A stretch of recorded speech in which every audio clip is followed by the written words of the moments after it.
Here we go. Did you watch the original cut, Will, or the recut? I watched the original cut because I was specifically focusing on the failure that movie was compared to the other two, and that's what my whole paper was about. Yeah, I haven't watched the recut yet. I've heard it's way better. Yeah, I'll have to watch it because one of the main things I said in my paper was because a lot of people feel like the director screwed up on that third movie, which he really did because he had all these amazing talented actors. He had such strong bones to build off of anyway. Like a monkey with a typewriter could have probably done a better job than that director. Like he completely changed up the character dynamics of every character in the movie. But the one that I focused on the most was Michael because, in the beginning, Michael is very like somber and he, doesn't laugh, doesn't get loud, doesn't, joke around a lot. And then in the third movie, he's just belligerent, it feels like. Yeah, it was the same director as the first two, Coppola. Yeah, and I'm just like, I feel like somebody just replaced him. It's really weird just how the movie feels. Robert Duvall didn't come back either because he thought it was a cash grab. Yeah, it's definitely what it feels like. It's just very soulless.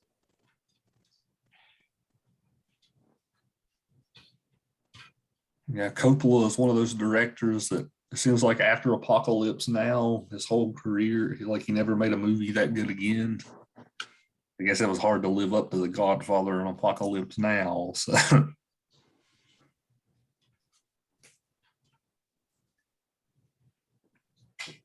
All right, everybody. So welcome back.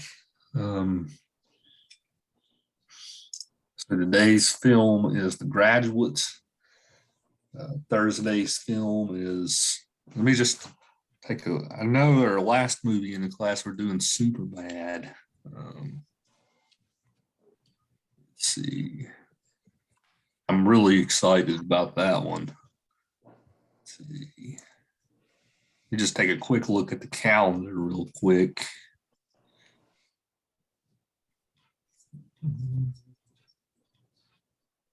Fargo, the Graduate, Pretty in Pink, Fargo, and Superbad. Yeah, so our last 2 weeks are comedies. So it'll be a fun last 2 weeks. Remember that your sequel, prequel, remake analysis is coming up soon, so don't forget about that. Okay. What I think I said sometime by the weekend or early in the next week, you can submit that, and that'll work. Yeah, that's what Will and I were just talking about. He did The Godfather 3, so I'm sure that you'll probably do one of the Jurassic Park sequels, Kyle, if I had to guess. Yeah, you're probably right. Probably do 3, the best one on. I wish I'd have done my presentation on Superbad though. I really do. You know, the scene from that movie, Superbad, where he's like Michael Cera runs by Seth Rogen and he's like, "That's the fastest kid alive." We got a buddy who gets mad during a ball, and whenever he turns it over, it's like this kid's speed goes like 3 times as fast as it was. He runs out of control. So every time he does, we scream it. We're like, "Fastest kid alive!" And he gets so mad over it. Like we all used to watch that movie. We brought that up.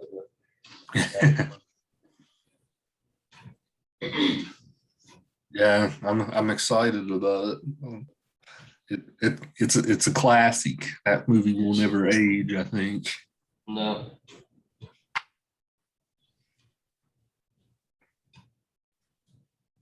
Yeah, so today's film, The Graduates, let's see, from what year did it come out again?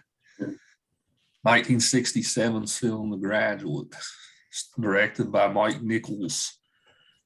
Desmond, I got the impression you know more about Mike Nichols. Is Desmond over there? Yeah. Yeah, I'm here. Yeah, I got the impression you know more about Mike Nichols than me from your discussion posts. You want to talk about him? Yeah, he's I guess you'd say he got his start in like the late 60s. And his films were like really bold, bold stories, is I guess how I would describe him. He's one of those like filmmakers that told stories that other people were like too afraid and too, you know, too worried to tell because they didn't know if it would be commercially successful or, it wasn't a traditional story. And he a lot of times incorporated a lot of, social commentary into his films. But it seems like his best movies were in the late 60s. He had some famous movies after that, but I mean, they weren't as good as The Graduate. Yeah, you said Who's Afraid of Virginia Woolf. That's one. Those were his first two films. That one and then The Graduate. Yeah, and that's like his two best movies. Virginia Woolf is like Who's Afraid of Virginia Woolf? That's like one of my favorite movies of all time. It's a great movie.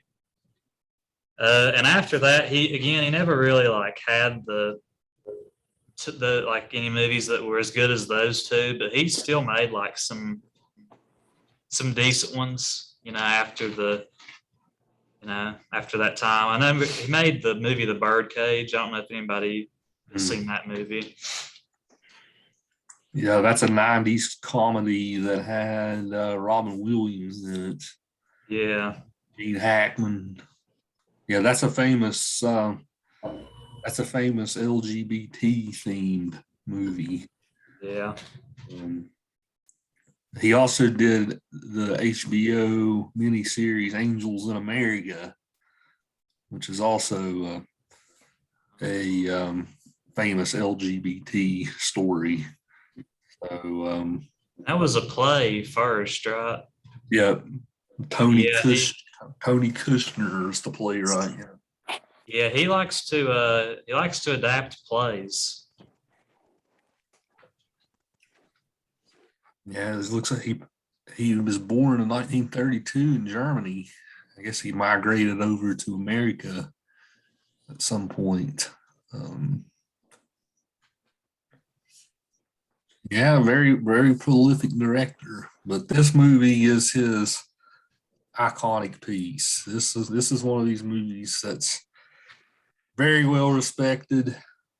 It's a hallmark of 1960s cinema. So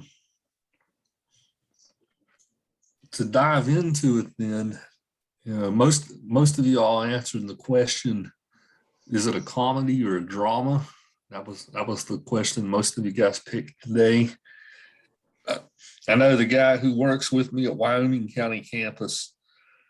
He like passionately argues with me about this. Right? He's like, it's a drama, not a comedy. I'm just like, no, I think it's more of a comedy. Like I think one of you all summed it up best. Which one of you said that?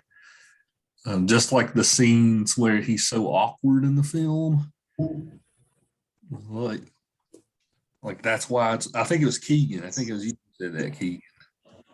Like there's so many scenes in the film where he's so awkward that it seems like it's more of a comedy. You want to talk about that, Keegan?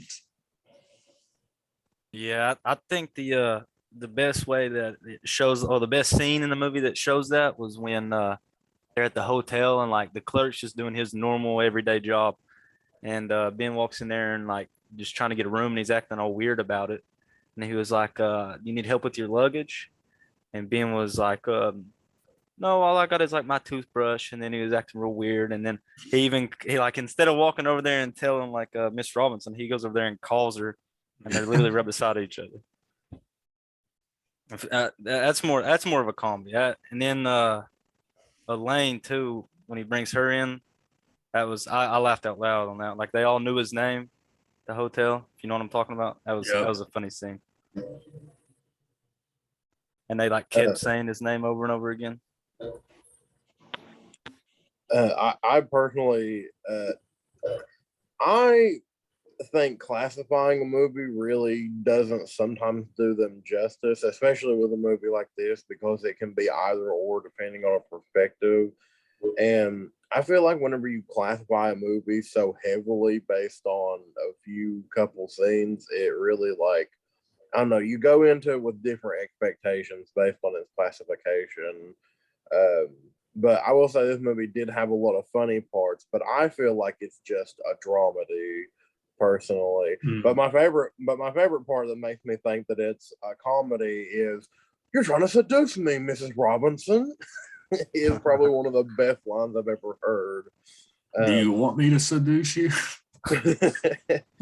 But you know, I feel like classification is always hard to understand, but I feel like we should classify more based on overarching themes rather than like the content, because I feel like whenever you do that and then the content doesn't live up to the classification, you're kind of disappointed. Like if I were going into a Marvel movie and it's like, oh, this one is classified as a drama, and then it has nothing but toilet humor the whole time, and I'm just like, that's kind of it kind of just derails my expectations based on the classification of it.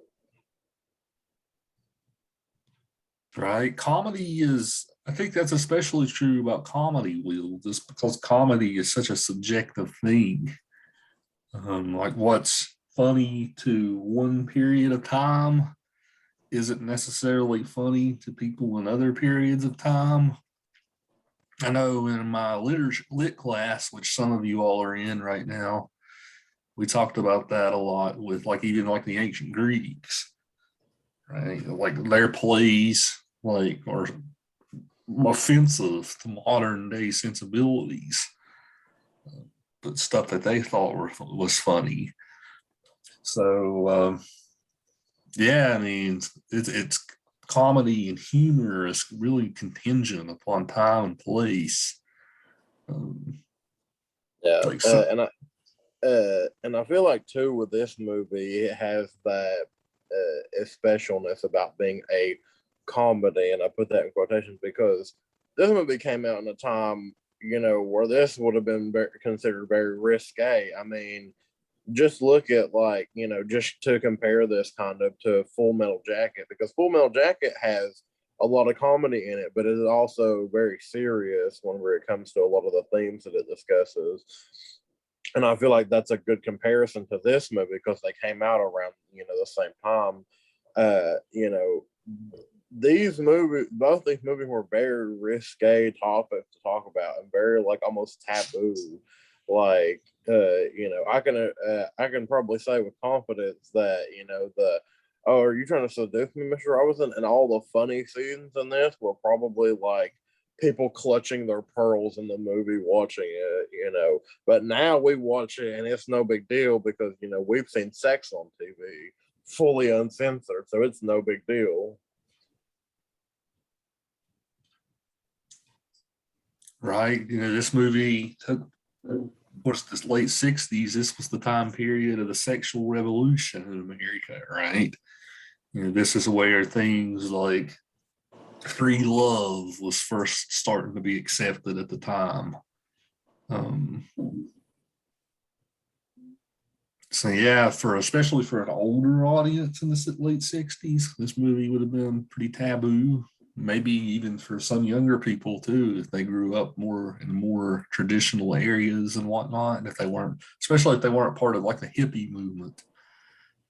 the landlord in this film thinks that Ben is an agitator, right?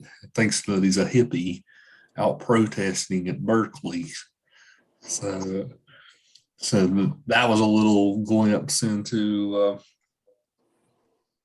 the spirit in the air of the time. That the landlord in the movie's also famous for being in Three's Company, the famous sitcom. Yeah. Go ahead, Will. Oh, I was just gonna say, I feel like with the summer of free love and stuff like that, I feel like that's an amazing theme to do, especially like, because we've obviously seen Full Metal Jacket, but there are so many movies that just came out like for that time period or like in that time period that it's like insane. Like you've got so many movies about like, the protesting and everything like that. Just the Vietnam War in general felt like the most divisive time in America. And I feel like it has influenced our media for a long time. I don't think we were as divided then until we are like right now. Because like, we were super divided then, and we recovered a little bit, went through 9/11, and then here we are now. And I feel like we're back to almost the same level of divisiveness that we are. So, like history is very much repeating itself. Yeah, I think that's a true statement. I mean, has there ever been a time where the left and the right just can't seem to compromise on anything? More so than today. And it's all over the same stuff, but it was in the 60s and 70s. It just evolved with some new buzzwords, it feels like. Especially with social issues, women's rights, and things of that nature. But, and like I said, everything's the same struggle. There's just a few different words. Like women have been struggling for their full rights for 400 plus years. From England to America. Yeah, this is the time period where first wave feminism was spreading in the air. Yeah, but I especially like this movie for that reason because it's a really good example of, because 1970 was literally known as the summer of free love. Like, that's the biggest theme in the 70s. And then you get the whole sexual revolution. And I think that's something that I love about this movie because this is the first time I watched it. But getting to see Mrs. Robinson's story and have her be a main character for more than her just being like the mistress and the love interest, like she is a fully fleshed out character. Like she has a backstory, like she got pregnant, had to give up college for, her daughter and a man that she didn't even love. And to see her finally take hold of her own sexuality and be like, I want to sleep with this young, man or whatever. That's awesome to see because she's gaining her sexual freedom. Right. Yeah, you're giving us a good chance to segue here, Will, to more character analysis. What do the rest of y'all think about Miss Robinson? I guess the iconic movie MILF. Right? I guess that's the best way to describe her, right? But what I think you said it real well, Will. That she is an older woman, especially for the time, discovering her sexuality. Right. Yeah, and something that is very interesting is because Ben has also like discovering his sexuality because he's, obviously a virgin whenever he starts sleeping with Miss Robinson, and he has no experience with it. So, I think he's yet to determine his own sexuality at that point, and he's just very uncomfortable with it. So we get to see two people in two completely different stages of their own lives, discover who they are as people. And, it's really gratifying to think about that, one person's super young, just really starting their life and they don't know what they're doing. And then somebody, in their mid to late middle midlife to later, they're just discovering what they want out of life whenever it comes to sexuality or whatever else. It's just very interesting to see that there's such that similarity between two people who are completely different.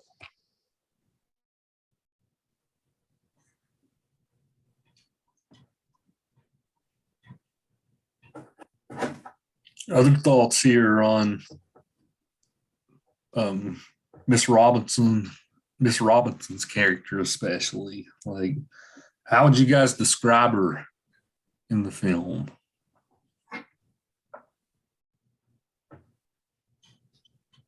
She knows what she wants. I don't know what the singular word for is that, but she's pretty open about, she wants Ben. So I thought she's not really mysterious, but I feel like she kind of has this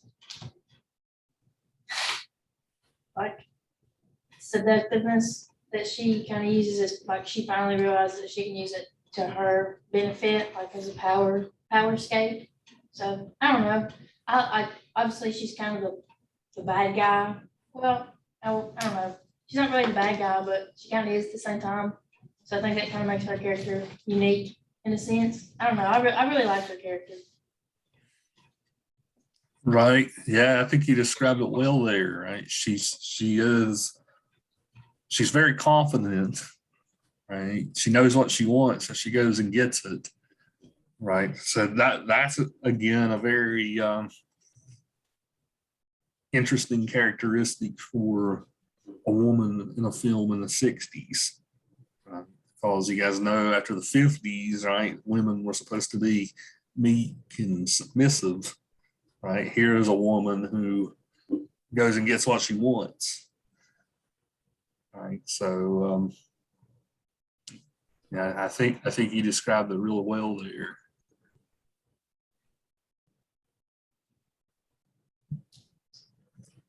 Yeah, would you, to build on your comment there too, would all of you guys classify her as a villain, as like the antagonist in the film?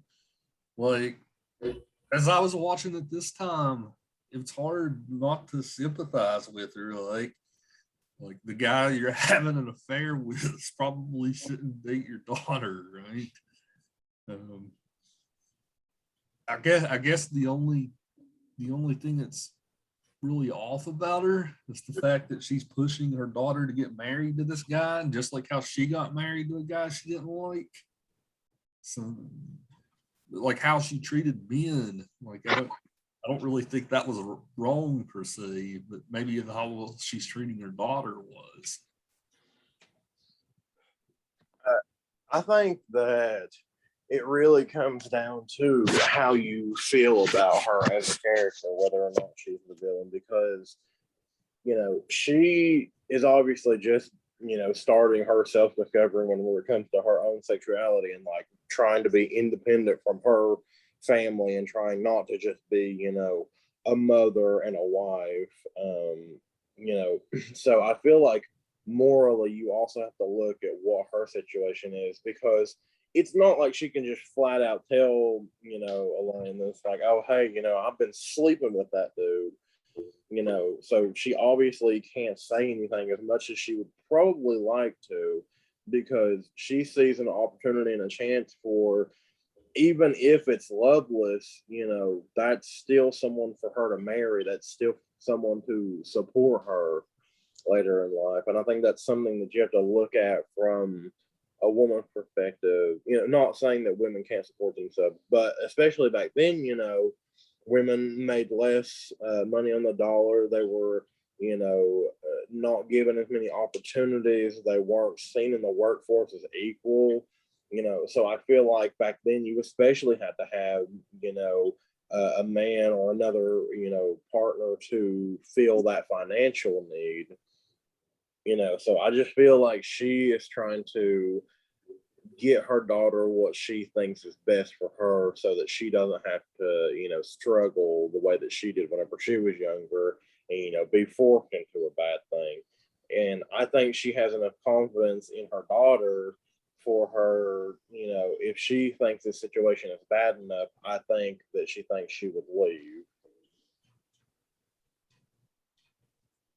Yeah, the guy she marries is a doctor, we find out, right? So he's probably going to be pretty well off. Not the kind of doctor I am, the real kind of doctor, right? The ones that make money. Yeah. But I really just think, I don't think she's a bad person. I just think she made a lot of bad choices. And, and especially like her choice, like whenever she got married to her husband, she didn't really have a choice because she was already pregnant, and, back then, if you're pregnant with somebody's kid, you pretty much had to marry them or else you were like societally shamed. Uh, so I feel like she didn't really get all the choices that she wanted. But, Elaine is afforded this convenience, is I feel like what it is. She's afforded this convenience of a man that will very, very easily submit to her because, Ben is not a very dominant person at all. He's very meek and timid. And, I feel like Elaine can use that very much to her advantage.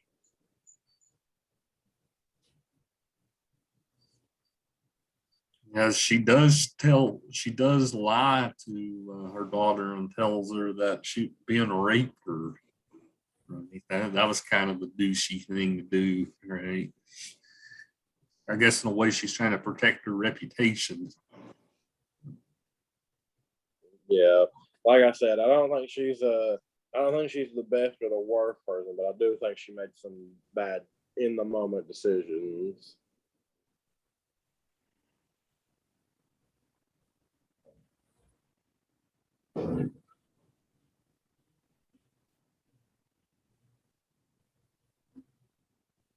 Yeah, the way that she's almost really venomous with Elaine at the end of the film too. Like the way she like slaps her like real hard a bunch of times. I mean, that's also of course why wouldn't she, I suppose, right? But that's also a scene that's kind of used to point towards her as being very villainous. Yeah, but I do have to sympathize with her because she put herself in this situation that she can't get out of, trying to be independent, and then she simply, she dug too far down the rabbit hole, and she just couldn't get out of it. So she's looking for any which way to get out of the situation or make it better for herself, and she doesn't really think about the consequence for other people. But I feel like we can all relate to that sentiment. I'm sure every single one of us has gotten into a situation that we'd rather not be in and would, tread hell or high water to not be in anymore. So, I feel like her character isn't really villainous, but I do feel like she's relatable whenever it comes to like fucking up because she definitely did. You know, like a little bit of a fling. That's nothing. She didn't love her husband. That's whatever. But I think that the problem is she continued it and wanted it to be something that it couldn't be, and therefore that really screwed her over whenever it came to letting go of him and him marrying her daughter. Do you think she caught feelings? Yeah, she definitely was down bad.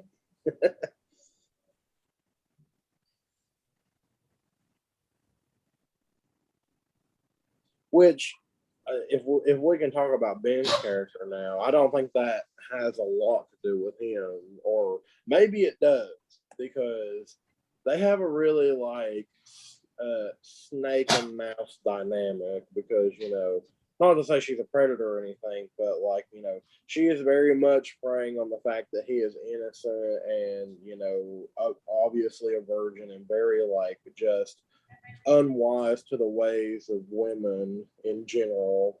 And I think she definitely used that to her advantage quite a bit. But Ben didn't help himself because in every encounter he's an awkward little boy. He doesn't ever really gain that confidence until like near the end of the movie. And I feel like that was also on his part. But I don't think she so much as caught feelings for him. I think he was just weak and malleable enough for her to be like, oh, all right, I got you, Right. She knows that she can get him under her thumb, so to speak. Yeah, very easily. I rather enjoyed Ben's character because I heavily relate to him because the entire time after he's graduated, it's very much an awkward phase in his life, and I'm like, I feel that, just being in college myself, I have no idea what I even want to do with college. And, I'm still taking these classes because it's what society's told me, and I very much relate to Ben in that because he doesn't even look like he's glad to have graduated. He's just like, I'm just kind of going through the motions, and I very much feel that.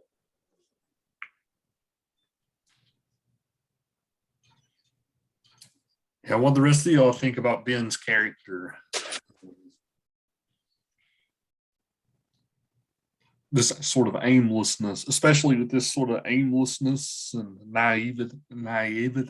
I'm tripping over my own tongue. He's very naive, right? Especially with women, right? It's a wonder that any woman would want to get with him, considering how unconfident he is, right?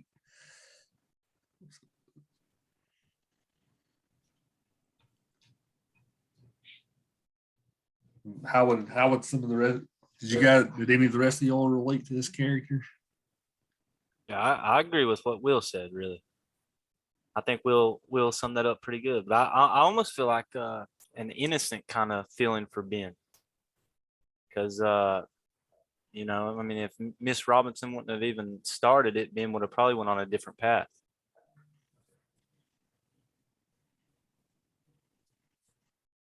Right? Maybe he would have like went on a date with Elaine without all the baggage. Right? Maybe they would have hit it off then. Then gains his confidence and lives happily ever after.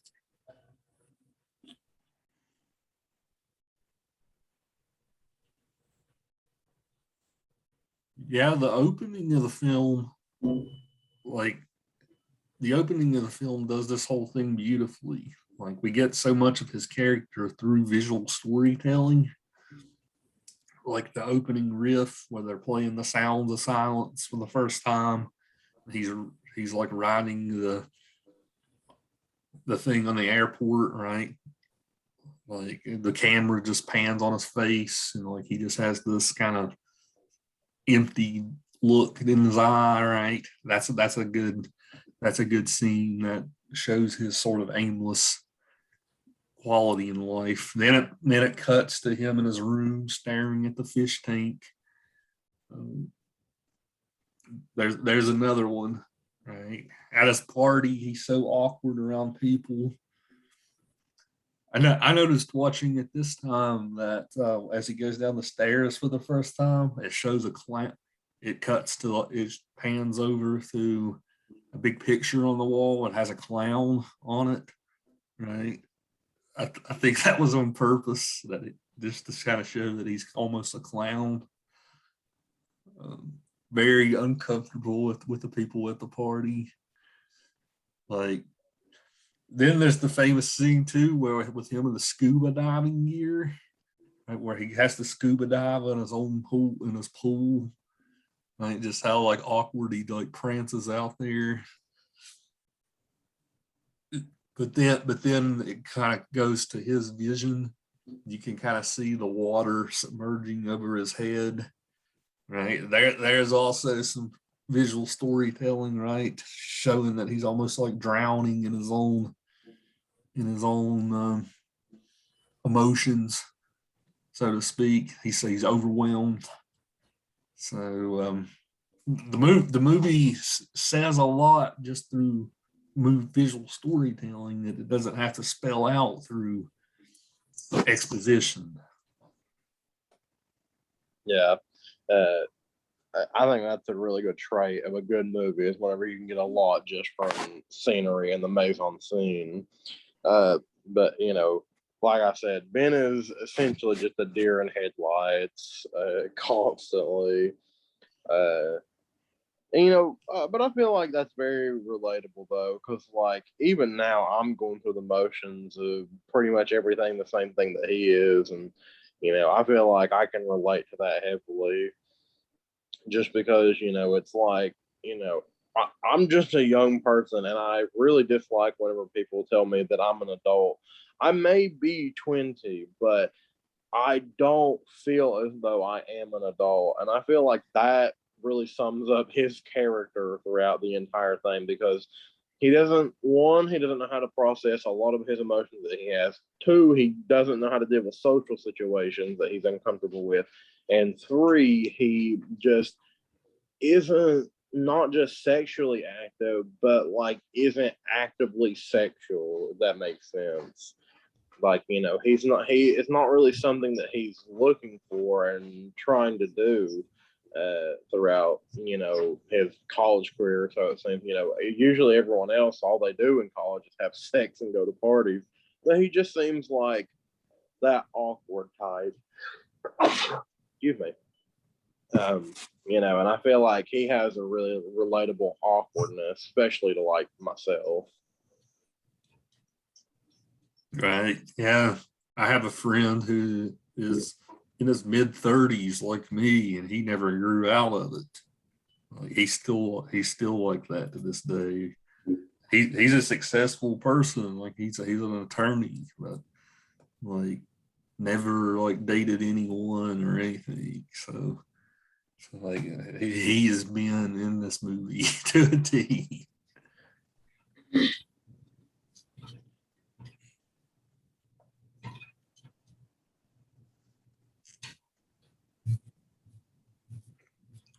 Something we should probably talk about with this movie is the soundtrack. The whole movie is soundtrack comes from Simon and Garfunkel. And I know all of you all know the songs in this movie. The Sound of Silence, Scarborough Fair. Right? It plays both those songs multiple times in the movie. Also, Miss Robinson, pretty close to the end. So the whole movie soundtrack is almost done by Simon and Garfunkel. They did those songs for this movie. Scarborough Fair is a song that goes way, way back hundreds of years. So they didn't really do that one for the movie, but the other two, or especially Miss Robinson, are very. As Miss Robinson was, of course, done for the movie.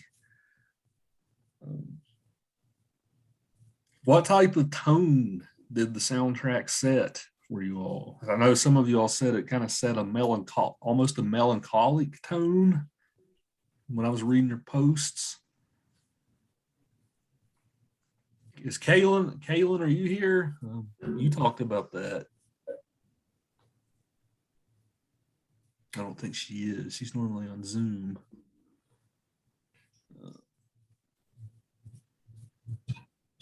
But I'll just direct the question to the whole class. Like, what did you all think about the soundtrack? It's one of my favorite parts of the movie. Like Simon and Garfunkel, you can't go wrong, right? I definitely feel like the movie and the music just clashed a little bit. It still went together well, but I feel like, you know, thematically and like with a lot of the things, just theme and soundtrack are just a little off of each other in terms of like what they mean and represent to each, individual, I suppose. But personally, my favorite part of the use of soundtrack was whenever they were having their, sexcapade affair, montage back and forth from the pool to the hotel to the house and everything in between. I just thought that was really just a good way to show how much they had been or how long they had been doing this. And I feel like music really just made that a bearable process because I don't think you can have a montage without music. Yeah, at the beginning of that's when they start their affair. Like when the sound of silence starts playing, like Ben's face is suddenly covered completely in darkness. Right. So there's again another visual storytelling cue that he's kind of lost that he's losing his innocence, things like that. The most interesting use of the Sound of Silence song is the ending. Right? They get away, they're laughing, right? But then at the end, right, the Sounds of Silence starts. That's not really an optimistic song, right? You can kind of see like their faces darken, right?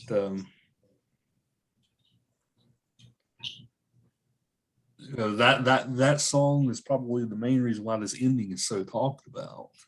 Like, is this a nice happy ending, or is this something that's not going to work out? I know a lot of you all had thoughts on this question too. What do y'all make of the ending?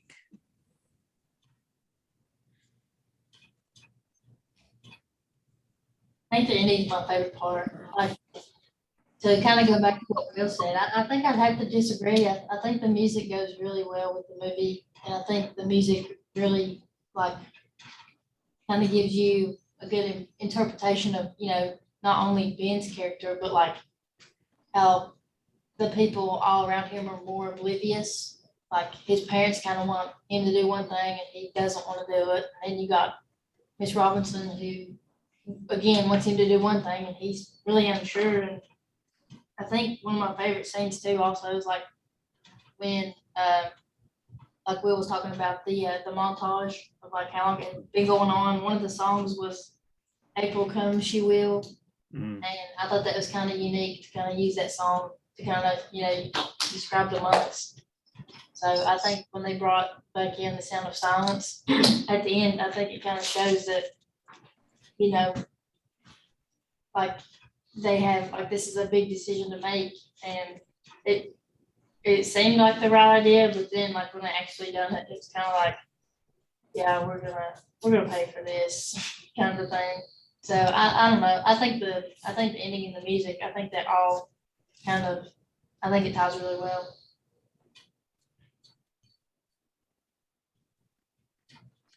Yeah, I think I agree with you there. Like even the scenes where it plays Scarborough Fair and he's kind of like walking around campus at Berkeley. Like I think that was a good time to play that song too. I mean, that's a very melancholic sort of song. He's definitely feeling melancholic there. Because he can't like, even like when he's on the campus, like you can tell he's kind of in his own little world. I mean that's just how, if you go off to college or even if you're at community college, like nobody really knows you. Nobody's really gonna talk to you unless you kind of put yourself out there. And Ben throughout the whole movie doesn't really put himself out there until, Miss Robinson kind of gives him the opportunity to, whether it be a good opportunity or bad opportunities. And like you can even see it when he gets the apartment or the dorm room. Like the guy, he's like, I don't like you, but you can stay here, I guess, So I don't know. I think it works really well, especially with this character. It stressed me out, man.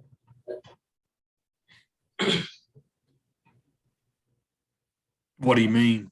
Like the sound of It silence. just, I don't know, like the whole ending, the whole romantic, he breaks in, breaks up the wedding, has to fight off the family, and they lock the door behind him, rushes out. Like, I don't know, man. And they both get on the bus and they're heading out, and then like everything hits them at once. And it's like, it's more deep than just oh, this is what happened in the movie. If you put yourself in that scenario, that's like a really radical life decision, or irradical, like the irrational, isn't it? Radical, irrational, radically irrational. There we go.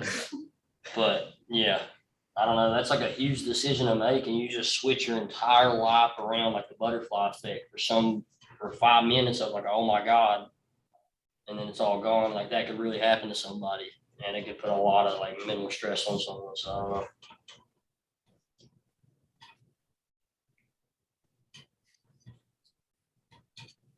Yeah, I agree with you there, Kyle. Right, it's kind of this old shit sort of moment. Right? Yeah. Like what's next? Exactly. Like, did I really just do that? And like, if anyone's been in that situation, like not that situation, but just one of those situations in life, anyone can relate to that scene of the movie.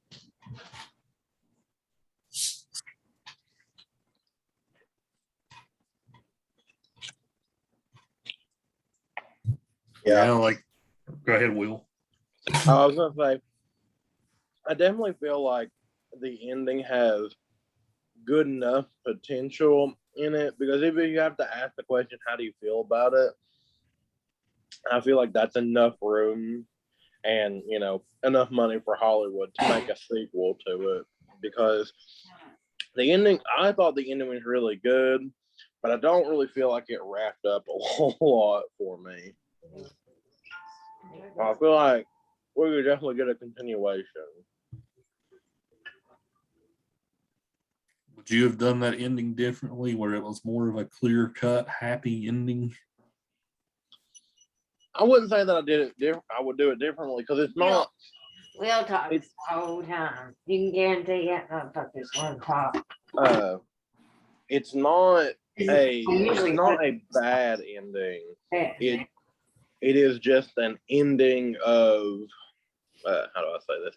It's not a bad ending in terms of quality, but it's just a different kind of ending.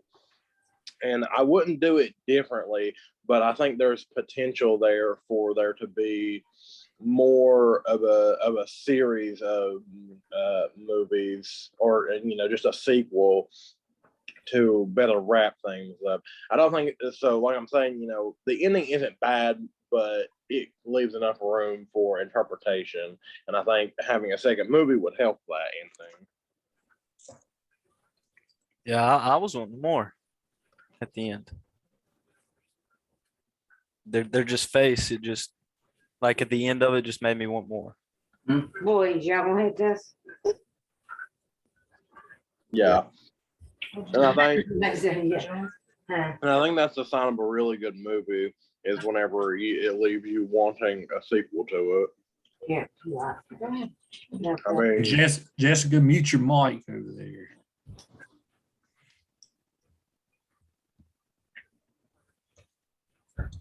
But what were you left wanting more of, Keegan? Oh, I wanted to know if they was like really gonna make it, because I mean, it like the adrenaline. I think Olivia was talking about like the adrenaline rush right there at the end, like they're all happy and stuff, and then you get left with like their face starts to like, you know, sadden up a little bit. Like, will they actually last when like they get back logical, I guess, because they're a little crazy at that point. Like when they really like sit down, they start to like relax. Time, will they actually last then? And I think that's like the perfect sequel for it right there. Yeah, everybody's eyes on the bus are on them, like all judgingly. Oh yeah, I forgot about that. Right. Like that's kind of representative of like society's judgments, right? Like everybody on there is just like glaring at them, like, what the heck? yeah. And I love how much that perception of that type of relationship has changed, because it used to be very taboo, but now it's like, you know, got to get this bread. And, you know, I mean, we've all considered dating someone older than ourselves. I'm sure at one point or another. I would do it specifically for money because I'm broke as a joke. But society's view of like cougars and like dilfs and stuff has very much changed in perception, and you're now allowed to date older men. I mean, sometimes you'll get the side eye or whatever, but generally it's not a problem anymore.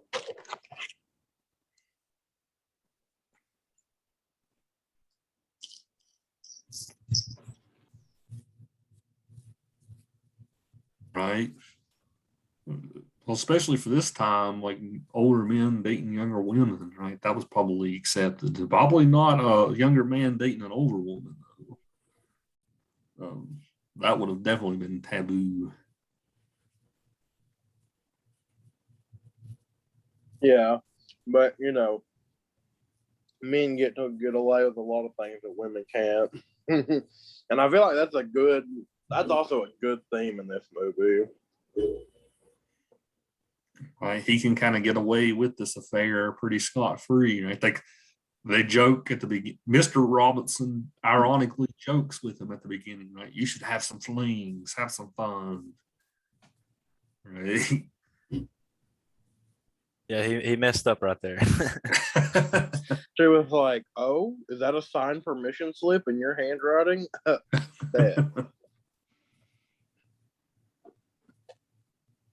Go sow some wild oats.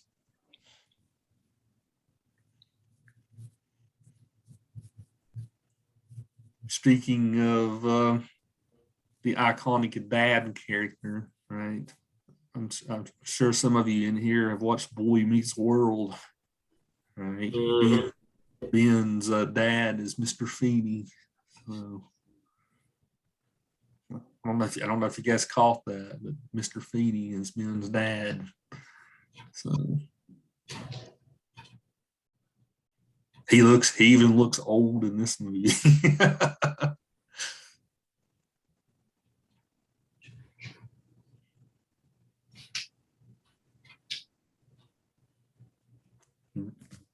He's just got that same vibe and everything he's in. Right? He's always Mr. Feeney. He's typecast. I was gonna say he looked familiar, but like I couldn't figure out why he looked so familiar to me. Yeah, he's got the same mustache and everything. That very iconic mustache. Mr. Yeager, I'm gonna have to leave a little bit early. I gotta go run errands. Is that all right? Oh yeah. Take it easy, Will. We'll see you Thursday. Is our next movie Fargo? No, the next one's Pretty in Pink. All right. I'll see y'all later. All right.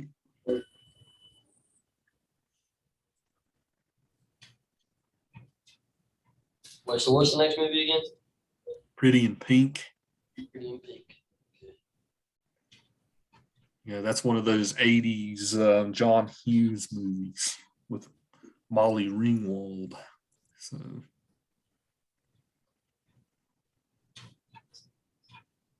I always do one of those 80s Molly Ringwald movies every semester in this class. Breakfast Club, that one, 16 Candles, like all of those guys' movies are iconic.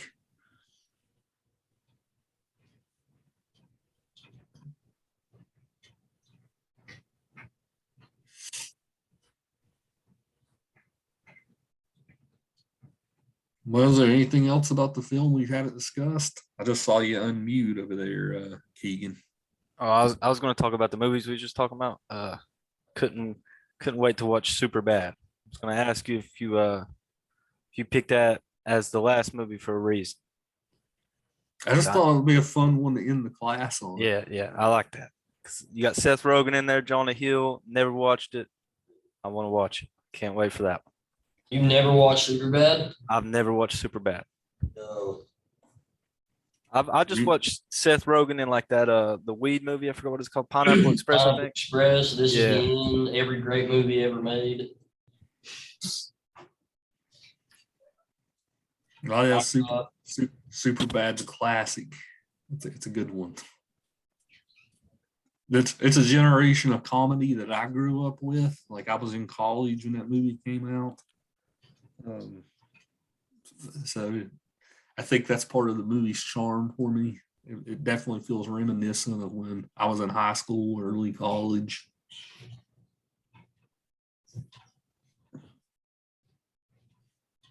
Yeah, you know that in that movie that Seth Rogen wrote that in the 8th grade. No, I didn't know that. He wrote that in middle school, and by the time they had the money to produce the film, he was too old to play the part. So Jonah Hill, they even told him no at first. They told him that he was too old to play the part, and they brought him in just as a joke, like their like van or like their bus, and let him do like one short clip of like a scene, and after that, like you can find it on YouTube. But after that, they're like, we gotta have him as that role.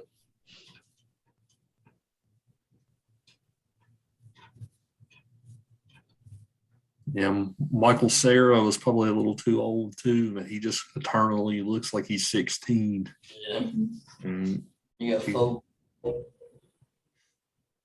that guy has an interesting career too. We'll talk about him when we get there after Thanksgiving break. But he's had an interesting career himself. I Like don't know a lot about him. Yeah, like he had like a 6 or 7 year period where he was in almost every good comedy. Then it just kind of like fell off the earth. Like, I guess he made his money and just said hell with it. Right? He actually was the for a bunch of a bunch of producers, like music producers who make like instrumentals and beats and stuff. They actually paid him to be their opening voice to the intro of their songs. Like they all have like their own hashtag at the start. He like has a really weird like deep voice that he can do, and he used that for like a bunch of famous producers tags.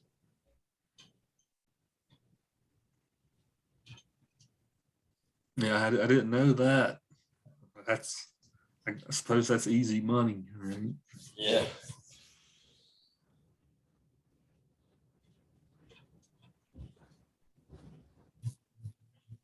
Yeah, that'll be a fun way to end the class. Fargo is their other movie after Thanksgiving break, but that movie's like really dark. If you like dark, messed up humor, right, that's the movie for you. It's not really like laughing out loud, belly humor, but it's really messed up and funny in its own twisted way, as we'll find out. I can't believe it's based on a true story. What, Fargo? Yeah.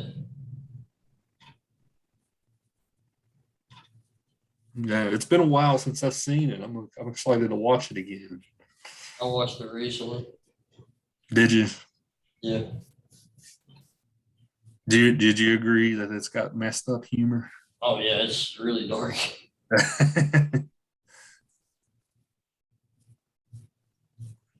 Now, that kind of humor isn't for everyone. It's definitely for me though. Like this, it's the same type of humor. I mean, like Full Metal Jacket, the kind of humor like in it. Oh, I like it then. I like it.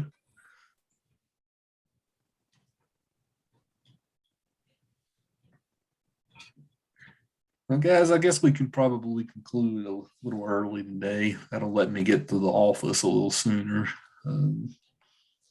So like I said, next up's Pretty in Pink. I think it's our last presentation Thursday. So I'll look forward to that. I'll just say this. You guys have knocked out presentations in here this semester. You guys have done really well. Yeah, I've been very pleased. So good work on those. Like you guys have done, every one of them has been very illuminating. So a lot of you guys have taught me stuff about the films. So yeah, I've appreciated it. You guys have done really good presentations all semester. So I think that's a hit assignment. Like I think I'm going to continue doing this in all my film classes in the future. think that was the only presentation I ever actually looked forward to. Like, was excited to do it. I was really nervous. Yeah, you did real good, Keegan. Yeah, you did real good. I'm gonna be sending grades back. I'll probably send those back today. I still gotta send I think I have 4 of you that I need to send grades to. But yeah, both of you guys last week did real good. Full Metal Jacket and Shawshank. Yeah, I remember the Halloween 3 presentation was real good too from Kaylee. Desmond's was good. All you guys have done great.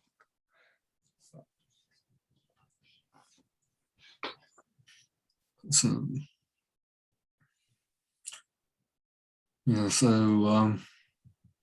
we'll end there. We'll see you guys Thursday. I don't think Pretty in Pink's on any streaming service. I think it's on Stars. I think that's what it's on. I'll probably have to rent it myself. So, yeah, I looked around. It's not on one. But we'll see you guys then for that one.